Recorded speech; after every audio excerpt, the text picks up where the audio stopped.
So I'm gathering information for a number of different things, but I thought, what a great excuse between, say, Cisco Live Amsterdam, where Cisco's made a bunch of announcements, some of which were piggybacking on stuff made in the previous one in Las Vegas.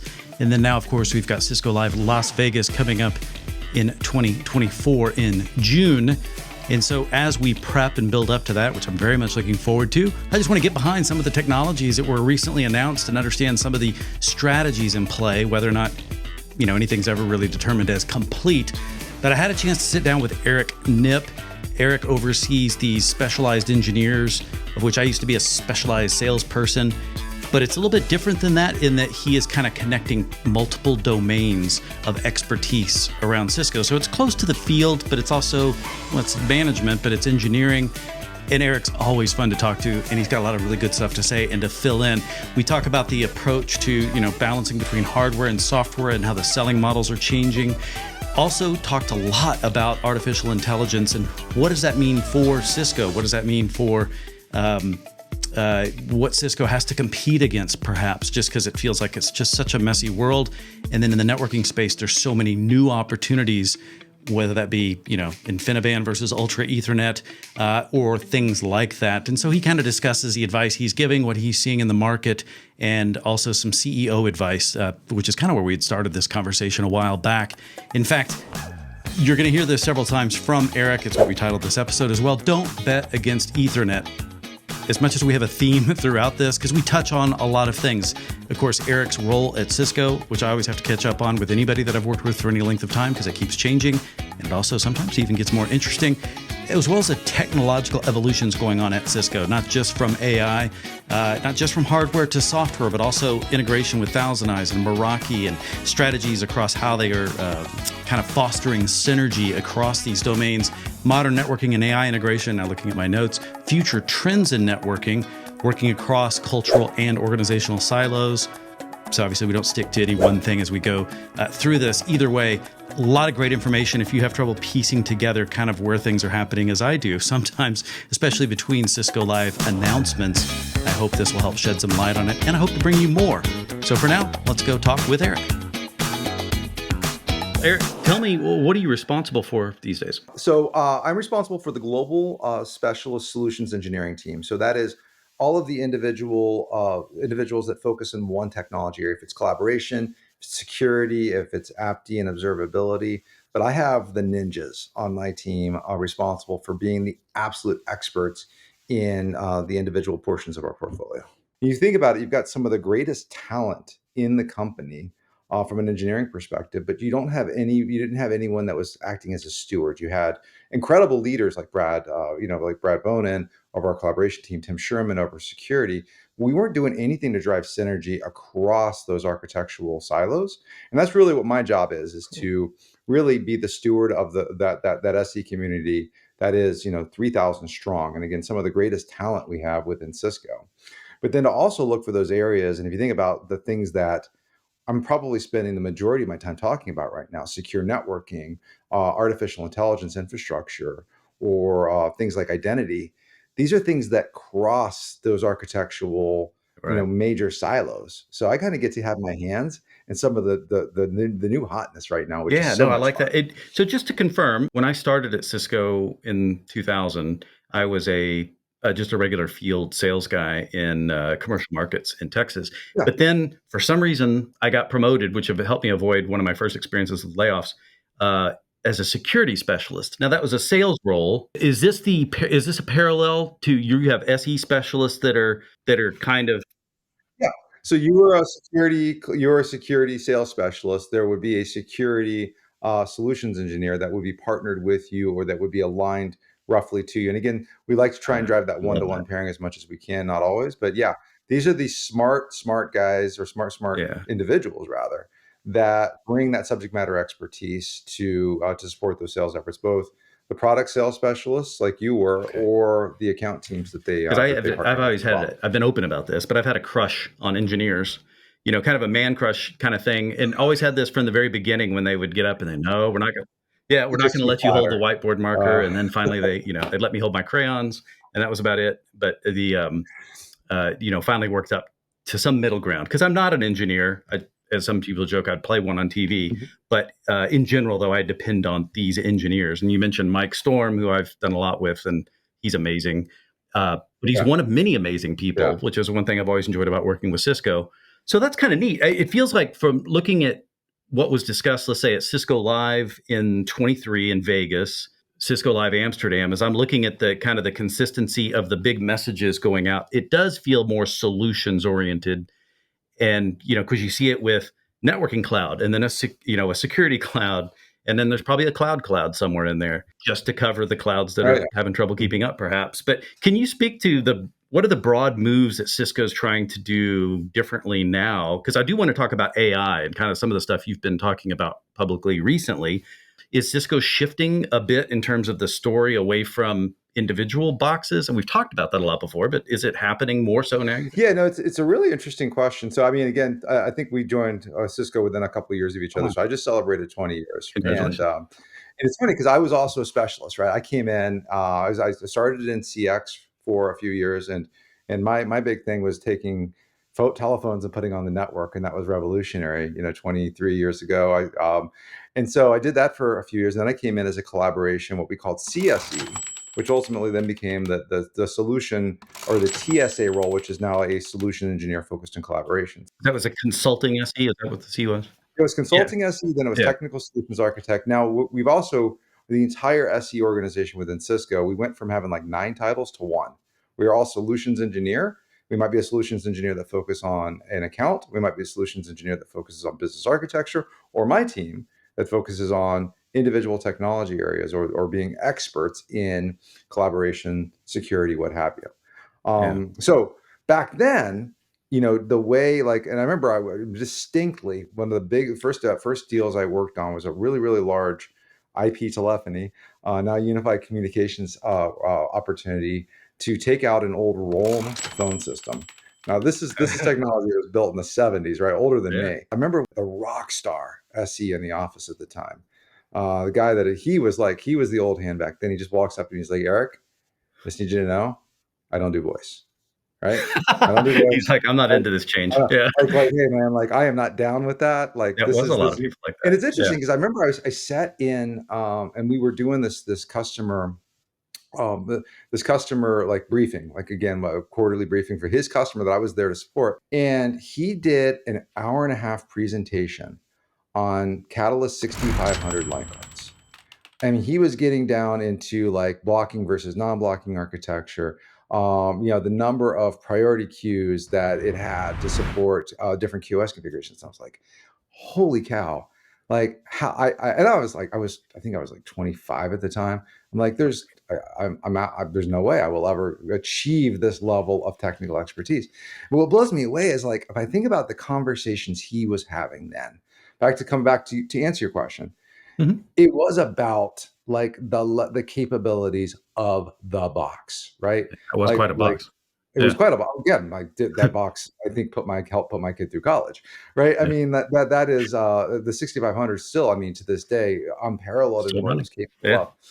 But if you think about like, and again, that hardware leadership that we drove in platforms like that, like platforms like the Nexus, now what we're driving in Silicon One, the hardware is so critically important. But being a box is not enough. And if I think about what customers are telling me now, it isn't about, don't get me wrong, like they need that hardware to be amazing. And it Yeah. is still amazing. But it isn't enough to just focus on this excellent hardware. What are the customers trying to drive with it? What are they trying to achieve with it? And how do we get them? And I think this is where I think Cisco's been on this learning trajectory over the last probably decade, is how do we make it easier for them to get that value quicker? And you think about like Meraki is a great example of a platform, true platform that has allowed us to do that. And was thinking about this. It's like I could still to this day remember like it was 1P, 8QT, whatever, like the way that you would categorize that 6500 line cards quality of service capabilities. And then I think about a Meraki, like MS225 switch. Like Yeah. I don't even know the hardware that's in it. I don't know how many. Do you remember like when we launched the Doppler ASIC, right? That was Yeah. the 3850. And I remember I used to joke. I said I think there must be an executive like welcome kit that includes the ASIC, and that you at a certain time you need to pull it out of your breast pocket, hold it up, and say 1.2 billion transistors, right?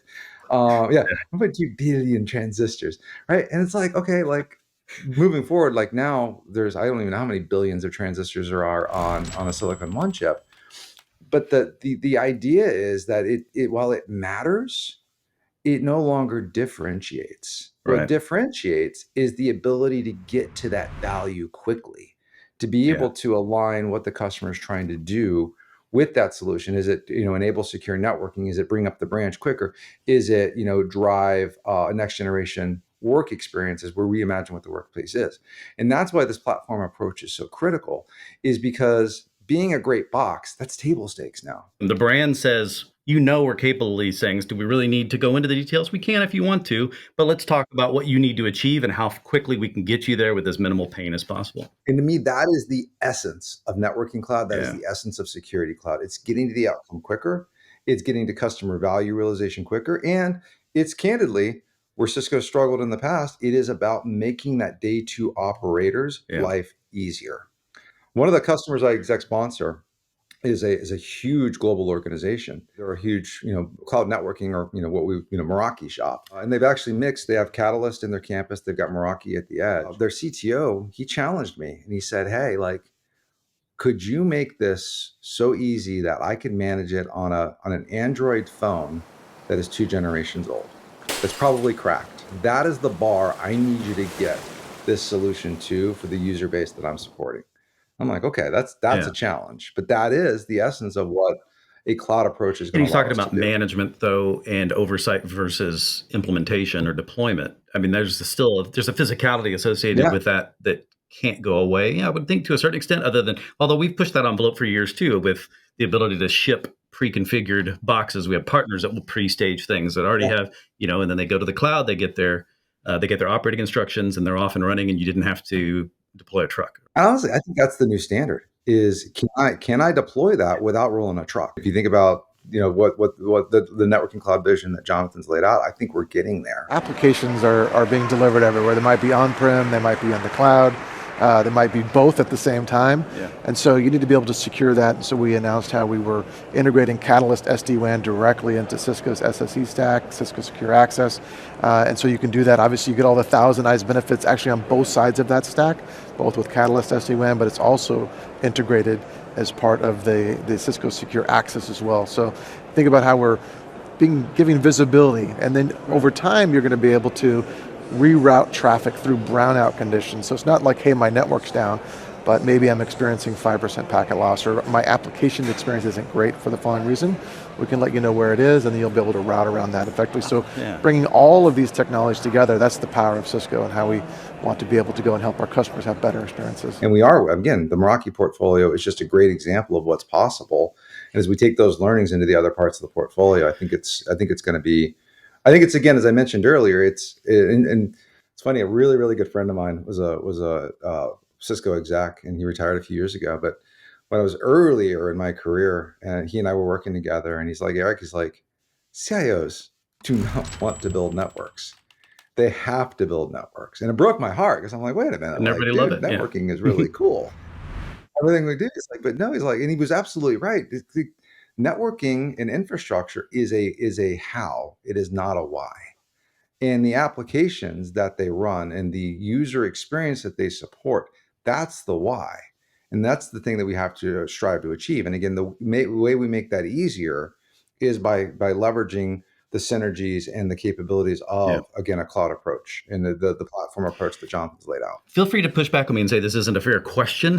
Where are the struggles right now? Are there some big things that Cisco's working hard to overcome? Because I think we can acknowledge that one of the things that makes this more difficult for a Cisco versus someone else is legacy infrastructure, existing customers. So the same thing that gives us the powerful brand and momentum is also the very thing that makes it difficult to innovate and keep up sometimes. But I don't think that's the biggest challenge. So full stop, right? CCIE number 13337. I'm actually going to celebrate my 20-year anniversary of achieving my CCIE May 24th. I'm very, very proud of that. I've never let it go. You recert constantly? In jail, and I research constantly, and Cisco's been very supportive of that. So I'm very, very, very proud of that expertise that I achieved, and I know a lot of people are as well. If you think about what does the CCIE test, right? It tests your knowledge of networking, and it makes you do things, let's be honest, that are Yeah. quasi Yeah. unnatural. And like, there's no way you would redistribute a routing protocol into another routing protocol and then rebroad. I mean, it's ridiculous, right? But it's you're demonstrating true expertise by looking at these crazy scenarios. And again, if you think about like Cisco's legacy, what was the first thing we built? The first thing we built was a multi-protocol router. When I started working with Cisco technology in 1998, it was, you still had IPX, SPX, you had AppleTalk, you had DEC, you had even some old legacy Banyan Vines in some environments, right? You had serial interfaces, you had DS3 interfaces. I mean, in the world quickly, if you think about the course of just that, my 20-year journey, it quickly simplified down to two things, IP and Ethernet. And yeah, there's some variations out there. I don't think that necessarily the approach to building networks followed that dramatic simplification that we followed, or that the industry delivered. And I think that's the real opportunity that's in front of us now. I mean, the average Catalyst device has, upwards of 10,000 different features, of which less than 15% are ever really turned on. And so I think the question needs to go from what feature do I need to what capability do I need? What do I need to drive? And that's a rewiring of people's brains. That's a rewiring of customers' brains, of partners' brains, and candidly of Cisco solution engineer and CX engineers' brains, because we are so used to saying yes, right? Like, what capability does the customer need? What feature did the customer just say they need? And I don't know if we've always necessarily stepped back and go, Well, that's a real consultative approach, right? Which is to take, no matter what you tell me as a customer, I'm going to say, well, what are you trying to say? What am I not hearing, or what does it indicate? Exactly. And then kind of rephrase and go, let me propose something, and then try to work toward, because you've got to re-educate your customer now to a certain extent too, to even perceive you differently as a vendor. Exactly. And I think that full stop, that the long wind up, what's the biggest challenge? It's a cultural challenge, right? Because if you think about, like, again, I would argue the vast majority of our customers' needs are met with our cloud networking portfolio, which is very simple to deploy, very easy. And again, don't get me wrong, like, there are some customer scenarios that we don't necessarily meet. You get into like air gap requirements for federal government. You get into some very, very specific scale things. We're getting there. So I think first and foremost, it is stepping away from this legacy of feature to a future of outcome. And then second, then let's get into the technical nitty gritty, right? There is a portfolio evolution that the Cisco networking BU is driving aligned around networking cloud, where we're getting to, first and foremost, common hardware, then to common management interface, common look and feel. And again, that's a journey that we're going through. We're there with wireless, again, where we have now unified access points that work in both environments. We're there with switching in many aspects. We've got the 9300M or the 9200. We've got Catalyst. We've got cloud monitoring for existing Catalyst estates. Their customers have already deployed it. And do I just go cloud native management day one? Do I go through more of an iterative process of cloud monitoring first, get some of those synergies into my environment, into that operating, that day two operations? I think everyone feels it's this binary choice, right? Am I going to go all in on a cloud stack or all in on a prem stack? But just like that customer I mentioned earlier, that's got 18,000 Meraki sites worldwide, you can do both. You can do both very effectively. It comes back to, what does my business need? What is the user experience that I want to drive? And what part of the portfolio gets me there quicker? Well, I feel like this is a good time, because you correct me if I'm wrong, because I think you're a lot closer to customers than I am. But I get this feeling that there is a little bit of a recorrection going on, where maybe a lot of customers have run almost in 100% to cloud, and then got their bills and then realized that all they did was hide the complexity that they were afraid of on prem, and paid for the ability to hide it, but didn't really get away from it. And so now they're making more intelligent choices about, well, does it make sense for that workload to be there or here? and what's the best way to interface with this based on where our company is and where it's going. I think that works. Let me ask you, let me twist it just a little bit here to bring it to our original topic that we were going to start with, which is AI. And where does AI fit in terms of what does Cisco feel like it needs to be involved in with AI? What's the strong play and what's happening now versus where is it going to be Yeah, going? I mean, first and foremost, I think everyone is, I think we need to level set all of ourselves. Like AI isn't new, right? I mean, we saw the Terminator in 1984. I'm a that was, Terminator. AI. What's I'm just funny kidding. though, just holding on that, I just saw some article that James Cameron's trying to figure out how to redo Terminator, but in an age where everything is a little bit, we're living in a sci-fi universe to a certain extent already, and it's like, he's admitting there's some challenges with creating the next version of the Terminator, given what we're living in now. It's Terminator, it's Matrix. I mean, our science fiction has just been predicting all this stuff for us, but AI has been, part of IT and part of the capabilities that we've been delivering to enterprises for decades. I mean, credit card detection through credit card fraud detection through neural networks. You think about, pattern recognition. You think about some of the basic things that we take for granted. Now we call that machine learning because it's not as cool and hip as generative AI is right now. But I mean, AI... We're conflating those two things quite often because there are things that ML is much better at than AI. AI is not an answer for everything by any means. Yeah. Absolutely. Yeah. I mean, again, you want to take a large amount of data, sift patterns from it. That is machine learning. That is the essence of machine learning. That is how significant amount of security software works to this day and will continue. So again, it's back to just the same thing around, do I go cloud or prem? Why choose, right? When I've got capabilities that I want to bring together, but full stop. I mean, generative AI is a disruptive force in the industry. It is taken off much, much, much faster than I think anyone thought possible. And it is exciting in some of the capabilities. Now, again, we need to be very responsible with how we approach delivering, how organizations in general and the industry needs to be very responsible in how we bring generative AI to bear. But there are capabilities there that are going to, I do believe, drive a new generation of productivity. If it's co-pilots, if it's assistants, if it's, again, just think about the fact that over 60% of network outages are caused by human error. We remove that, right? Again, it's humans are fallible. Don't to say AI isn't, because you're essentially mimicking human intelligence. But take a step back. I'll stop waxing poetic. So AI has been a part of Cisco's portfolio and pretty much everything that we do for a very long time. If it's what we're doing with the security portfolio, leveraging machine learning, now generative AI in things like a firewall copilot. If it's in our networking experiences portfolio, looking at our assurance platform. WebEx is actually, I think, is really taking generative AI to a new level, and there's some new capabilities that we've added. So one with WebEx, we've got the pattern or the speech recognition. So optimized for voice, optimized for my voice, removing digital background. I can't say the hey, who, because my WebEx portal wake up here, but those types of natural language things. But they just rolled out some really cool capabilities, and they gave me an early look at it. Where now in WebEx you can have it summarize meetings for you, which that's part of the recording. So it's not only recording but also sending you meeting notes, because no one goes back and watches the actual recording. Yeah. No, I agree. Do you really? It's my ADD for one. I mean, granted, it has to be the right meeting, not just any meeting. It's not meetings I'm just attending. A meeting where I'm drawing information and I'm rewriting.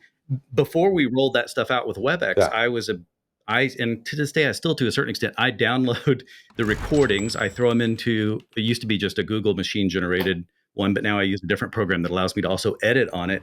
Oh, cool. It's that same thing, though, that allows me to go back and go, oh, I need to pick up on the sentiment that I was looking for. And AI is starting to do that for us and things like that. Yeah. Well, no, I'm glad you said that. So in our WebEx messaging client, there's these two new features, right? One is space summary, right? So again, I'm out for across a week multiple threads, in in other words. Oh my gosh. Across multiple, hey, summarize this space for me one day, or I think it's 1 hour, one day, or maybe 1 week. Yeah. So it just catches you up. Like, there was a long discussion between Eric and Robb about generative AI. There was, Rebecca wanted to know the best place to get pizza. I mean, and it is spot on accurate. It is crazy how good it is. So that's one.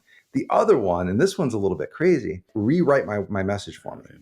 So I want to change the tone from, I'm a little upset, I'm a little like perturbed, to, soften it, or I want to come across as more confident, I want to come across as more assertive. And it is Yeah, really, really I love good at it. like rewriting those things for you as well. I actually I tested it out, like wrote a really angry message. I'm like, make this appear friendly. It's like, Make me appear I don't human. believe Yeah. that Yeah. that course of action would be advisable at this time, but it is really good. I mean, that is generative Yeah. AI at its finest. So as we call that, like the AI in of Cisco solutions, and it is in everything. It's in, we just announced Motific with what we're doing in our ET&I portfolio around, again, cloud AI observability. So this is like the team that is working on things like quantum, and the Oh, I team that just is met with working Tim on some of Seghetti our generative yesterday. AI. We recorded on Yeah, there you quantum, go. and yeah, Exactly. because Yeah. I was like, "What's that next big thing?" And we were looking at quantum, and I go, "I'm going to try and learn this." And he did a great presentation in Amsterdam. Yeah. So my son just did a presentation on quantum computing as well. He was interning with us, and like Oh, sent it out. And I'm like, God, my kid's way smarter than me, that's such a because compliment. he's That's so finishing up awesome. his computer today. It's crazy. But it is exciting. I mean, you get into qubits, and I think like a quantum computer is 153 million times faster Yeah, than the it's fastest supercomputer and in how do the we world right network now. that? Like they're Yeah, what sky. are we working to do that? I was Yeah, impressed with what Cisco's investing in Santa Monica Labs with his quantum yeah. researchers and some of the hard stuff. How do we do this at room temperature? How do we make it photonic, for longer distances and deal with the memory issues? It's fun stuff. And I think, yeah, that's the next frontier. Because I was thinking back to, as you mentioned, the first router where we're banyan vines and things collapsing on Ethernet. This is one where I don't know that it'll collapse into Ethernet, but it's Mhm. nice to be on that frontier Oh, because there's going to be a translation between classical and quantum probably forever, at oh least yeah. forever in our So lifetime. there's going to be a networking aspect of that. There's going to be a security aspect of that. I mean, there's going to be, again, a responsibility aspect of that. But it's, and have you ever seen a quantum computer? They're like these vials that are all I've seen running pictures. together. Because again, you're Yeah. literally entangling It's electrons crazy. to communicate with each other. It's a level, again, way smarter than me. But back to being the infrastructure guy here, the opportunity that Cisco is looking at right now, and again, where there's a really huge opportunity, especially if you think about back to the cloud, right? So Microsoft, Google, Amazon, all have generative AI cloud services, and there's a whole new generation of startups that are going to do, essentially like, rent GPUs on Yeah. demand. And there's going to be a market for that. Again, if you're a customer, smaller customer, you don't necessarily want to build your own training cluster, your own inference cluster. There's an opportunity there. And those next generation cloud providers, Cisco is helping build those front end and back end networks to network all those massive GPUs. But then, what is an LLM? Right? It is a tremendous amount of data that is potentially very unique to your organization, and there is a lot of customers that are not going to want that necessarily living outside of the four walls of their enterprise if it's due to competitive advantage that it gives them, if there's regulatory issues, if there's customer privacy issues or concerns. We could get into the whole sovereignty thing if we start looking globally. So there are customers that are going to want to benefit from generative AI capabilities, and they're going to be building training and inference clusters on-prem. And that is a tremendous amount of compute. That is a tremendous amount of GPUs. You never bet against Ethernet. Right now, there's two competing standards. There's InfiniBand and there's Ethernet to network those GPU systems together. And we believe at Cisco that the economics of Ethernet are going to make it the predominant standard for doing that backend networking. So we're working on some really exciting things. We're part of the I Ultra was going to Ethernet ask if that's the Consortium. direction. Okay. Well, Ultra Ethernet. that's the direction, and basically what does that mean is, so if you think, why would a customer choose InfiniBand? First, let's take a step back. Like, what is happening when you're training an LLM? You're essentially taking a tremendous amount of data and you're leveraging a GPU for massive parallel processing. So you're taking a job and you're distributing it across, hundreds, if not thousands of GPUs, which the GPU itself is a processor that has got thousands of cores on it. You think 4 cores, essentially a GPU is optimized for serial processing. GPUs are optimized for parallel processing. So you're taking a bunch of data, you're putting it out across all of these GPUs. You need a level of fidelity, for lack of a better term, that, if you lose a packet, if you lose a packet in TCP/IP, what happens? You retransmit. This built into the protocol. You can't retransmit a packet for a job that is being processed across thousands of GPUs. And so the way that the industry has answered that in the past, and again, this isn't a new idea, by the way. So this was happening in HPC well before this was a generative AI workload. So this isn't necessarily a new problem. So the answer then was InfiniBand, right? And what is InfiniBand? It's essentially a scheduled fabric. It says it's basically, the way I explain it, and again, I'm probably like my Chuck Duffy, my enterprise architect is probably kicking me under the table when I say this, but to me it's not that different than SAN, right? You think about like a storage area network, right? Why did customers choose a storage area network instead of doing like NFS over IP? It's because it was a guaranteed fabric, right? Literally, I am guaranteeing a path from my compute node to that storage node across the fabric, and there was no possibility that I would lose any of that data. And I think about why customers are using InfiniBand is because the same thing is like there is that guarantee of that throughput from point A to point B. Well, Ethernet has matured dramatically over the last several years. So you got RDMA over converged Ethernet, or Rocky, right? Which is just fun to say. Now Rocky V2, so yo Adrian, it's me, Rocky, right? And you got PFC, where we can essentially create that level of certainty across the network. Now we are working on distributed scheduled fabric, where we can give you that exact the guarantee, the gold star that this will be a lossless fabric. But we've actually demonstrated that when you network, when you do multiple jobs over one of these backend infrastructures, that we can actually mimic the job completion time, and in many ways, in a multi-job scenario, have a better job completion time across Ethernet than InfiniBand. So we can get there with the performance, but we can also do it at a much lower cost, and the skill set to manage Ethernet there's more people that is understand much that. more powerful. There's nothing wrong with InfiniBand, right? It's a great protocol, but again, and I think you're going to see both living together for a very long time. It's just a matter of, do you want to build that skill set? And I think it's just looking at the job itself, the parameters of the job, and picking the right technology. But again, back to my opening statement, you don't bet against Ethernet. It's here. It continues to expand, and I believe that that's going to be the transport technology of the future for these backend networks. And then let's not forget, you got a massive amount of data in being consumed in these. You got inference happening. You still need to get a network to interface the front end network to consume all this. And so there's a huge opportunity there as customers are building out these next generation fabrics as well. So just building the networks to support this is huge, and a lot of customers are exploring this right now.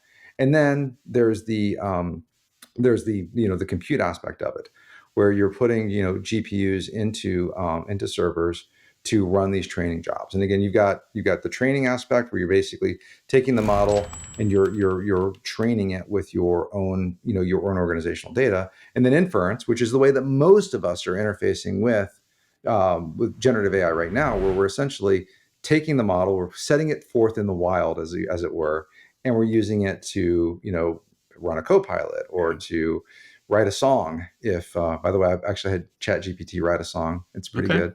We're basically leveraging it to consume.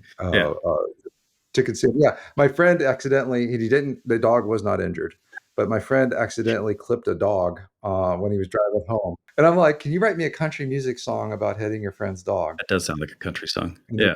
It did it beautifully. Yeah. You've recently written a few things and been on a panel around, providing advice to CEOs, because you've hit several times on it almost sounds like it's the build versus buy discussion. Are you seeing most enterprises are doing a lot of, let's figure out how to work with our own data and build these models? They're not thinking that's too much because on one hand, I feel like models are easy to run on a computer but to really make an effective use of all that data, it's not going to do something on a laptop. You're going to have to build a system to be able to do that. Now we see power constraints that may have us having the network across state borders just to get to other power supplies.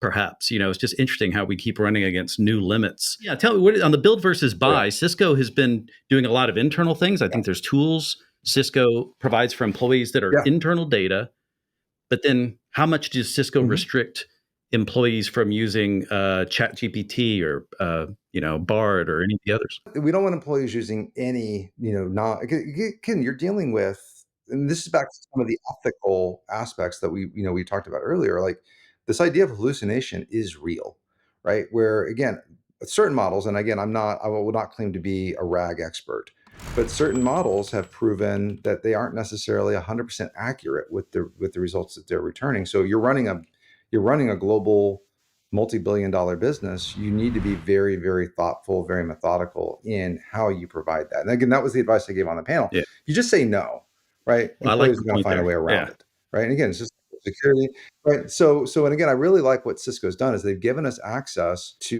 a generative AI system. Again, leveraging multiple data, multiple sources that allow us to ask questions like, we just acquired Splunk. And with that brought SIM and SOAR capabilities to our platform. And I said, what's the difference between SIM and SOAR?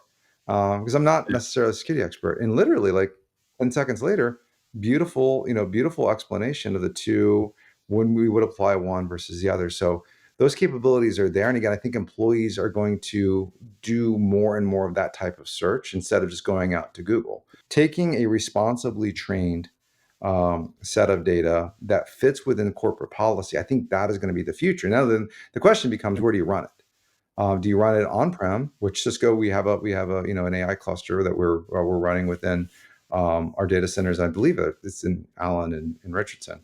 Or do you leverage a cloud provider? And that's where the economics of it you need to look at very, very discreetly. And a lot of customers have started off in the cloud.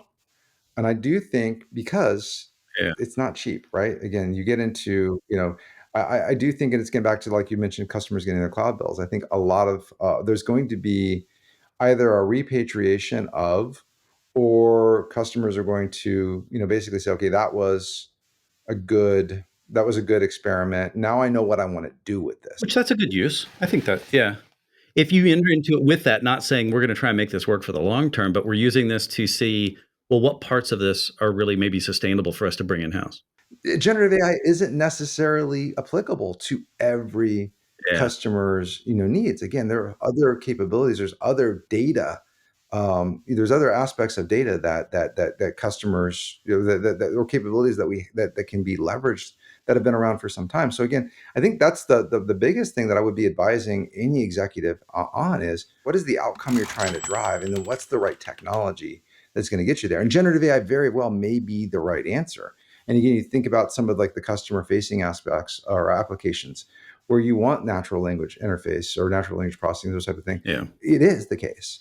But I think you need to start with first principles. What am I trying to drive with this? Do I have these capabilities in-house to do it already? What is the most optimal way to do that? And again, then where should I run it? Should I run it on-prem or run it in the cloud?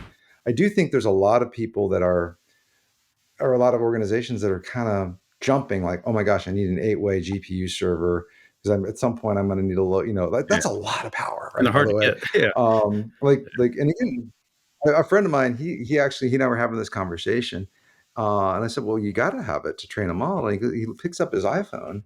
He goes, dude, I'm running 3 different LLMs on this right now.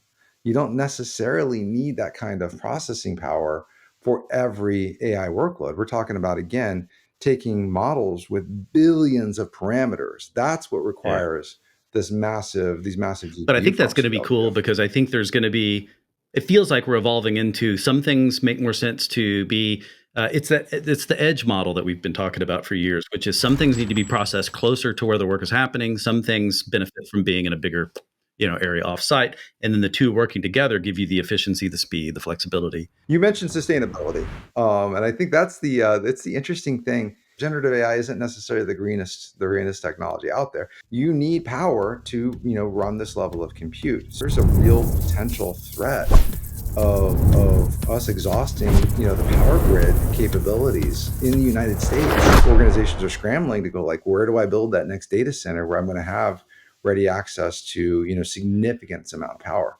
So we need to look at technologies that allow us to optimize that. And again, is it different cooling capabilities in data centers, like looking at things like liquid cooling, is that, more efficient processors. NVIDIA announced the Blackwell generation, which again, mind blowing, like the amount of capability they've got on a single board. I think it's like over 200 billion transistors. But the power efficiency that they're driving there, or the power efficiency that they're driving with their Bluefield NICs. Cisco, what we've done with Silicon One in reducing the power consumption in per kilobit driven by like 96%.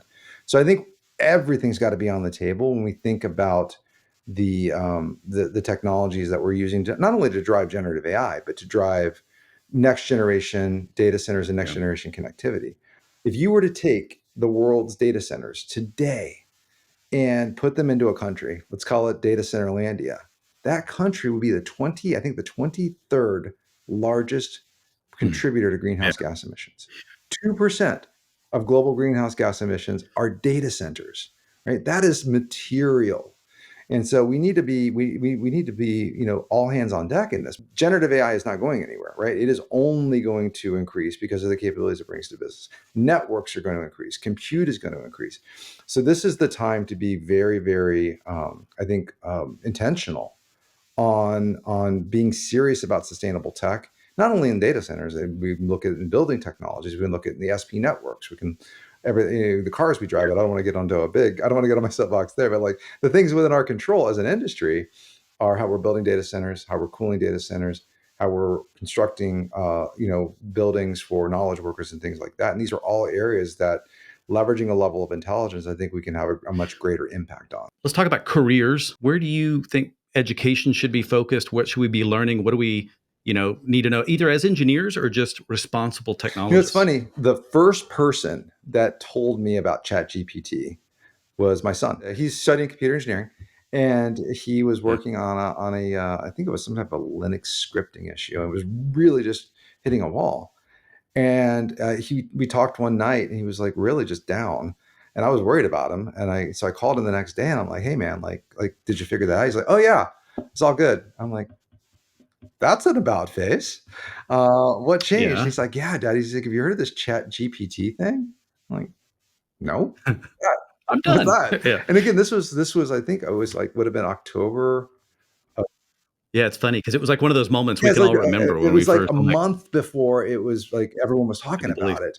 And he's like, Dad, yeah, I asked the question, and it even generated code that I could use to like learn from. And I'm like, you can't use that code, right? He's like, yeah. So he was telling me that. The reason I bring that up is like any innovation over the last like 5 years where we're doing things differently. If it's Git, if it's again generative AI, if it's again quantum, young people are kids in the university right now. These digital natives are learning about it way faster than necessarily we are in the industry, and they're coming into the workforce expecting these types of capabilities. But not to sound like an old guy, but I always wonder. It's like, but you need to respect what it took to get here, and back to like, do boomer, you remember or being whatever. the junior guy who had to take notes in a meeting? Now you've got an AI Still assistant yeah. to do that for you. So let's embrace those things. Understanding how packets move is going to be critical. But that's not enough, right? I think that this generative AI or automation or cloud, they're going to bring in a level of requirement for how we approach our jobs very differently. And I think over the next 5 to 10 years, it's going to, I think that skill set requirement is going to change. So again, understanding automation is going to be table stakes. Understanding what AI is. Again, I don't need you to be a data scientist, but understanding the principles of inference, of training, of RAG are going to be table stakes. Being able to have those conversations. And the only thing that I can make it akin to is the disruption that cloud was 12 years ago, 15 years ago. If you don't understand what an AWS VPC is, that's a problem, right? Because again, guarantee you, every organization's got workload running in Amazon or Azure or something, unless you literally are. Well, even the federal government, right? They've got workload running in cloud. They've got cloud certification for that. So I think it's these next generation skill sets of AI, of cloud networking. We haven't talked a lot about security, but I don't believe there's ever going to be any line between networking and security in the next 5 years either. Again, SD-WAN, SASE, SSE, these capabilities, these technologies are bringing that together. Cloud security and networking security, those are emerging as well. So I think the most, I guess I would leave with any listener on this one is, you've got to be agile, and you've got to be watching the industry, and you've got to be very intentional on continuing to keep your skill set up. I mean, right now I'm learning. I'm going through NVIDIA's professional certification courses right now because I want to know more about that. And again, we've got this great partnership with them because I do believe that is going to impact how networks get built and data centers get built over the next several years. These are exciting times. And I think you co-authored some stuff with Denise Lee. Yeah. So Denise Lee, she actually built an industry working group. So it was I think from Cisco, it was her, myself, Christian Bixby, who runs real estate for Cisco. But then we went to our industry partners. So again, we had partners like JLL, who's one of the predominant leaders in building technology, or some of our what we consider more traditional partners like EOS. But we put together a perspective on intelligent buildings, and again, of which sustainability is critical. But back to people feel good about coming into a building that's running sustainable tech. And again, if it's Penn One in New York, if it's ATL, if it's Atlanta, right, where we've got really these beautiful next generation offices, knowing that we're doing that sustainably makes you feel good about yourself, right? Again, I'm leveraging 1% to light those LEDs versus an incandescent, or my power consumption per kilowatt is a third, or power consumption per square foot is a third less than what it was. Good, right? But we're human beings and we're a little selfish, right? I want an awesome experience when I go to that office as well. Reason I want for it to going in. customize when I'm there. I want a reason to go in, right? Again, like again, it's funny. Like you think, like why do we? You think about the office of 2015 through 2019, right? You walked in, right? What did you see? You saw a big room, right? Cubes. In the middle were just a bunch of soulless cubes, right? And then around the edge were the conference rooms. That's every And I can Cisco tell office. you, in 25 years, every Cisco office is every office of anybody, right? I've never once fought somebody for cube space, right? Like never like, oh, that's my cube, right? But I've always we fought for conference rooms, right? Because why did people come Meet to up the with other office, people. right? Yeah. Or they wanted to meet with people, they wanted to collaborate, right? But if you think about why do we build cubes in the first place, right? Cubicle technology is there. It was there for a very simple reason, is I'm going to bring you somewhere to isolate you so that you can focus and be task oriented. We didn't realize it, but we perfected cubicle technology hundreds of years ago, right? They're called houses. Oh, that's a great point. Yeah. Right? So again, if I'm this going cube to much better. isolate a knowledge worker to just be focused on one thing, to be a task worker, if that's a contact center agent, if that's somebody that's that is working on spreadsheets or what have you, that doesn't need to collaborate, why in the world should they come in the office? This idea is back to theory act, that I had to observe you to make sure you were productive. Well, the pandemic completely misproved that, right?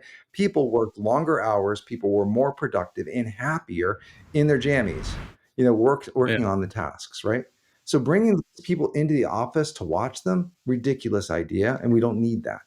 Why are people going to come to the office is what you said. People are going to come because they want to be connected to the organization. They want to connect with colleagues. They want to have that feeling of being part of that community of the organization, the office, what have you.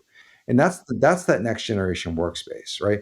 That next generation workspace is going to be the place that people come to connect, place that people come to feel a sense of community with the organization, and is going to be event driven. And that actually makes designing that next generation or that intelligent building really difficult, because I need to engineer it. I don't want to engineer it to the peak, right? Because I don't want to have a bunch of empty capacity. I need to have smart capacity. And that's why this idea of an intelligent workspace is so critical. So it's not just about a hoteling feature, right? Where I come in. I don't know if you remember extension mobility. Way back in the day. Cisco phone could ring in multiple I places. have pizza. Yeah.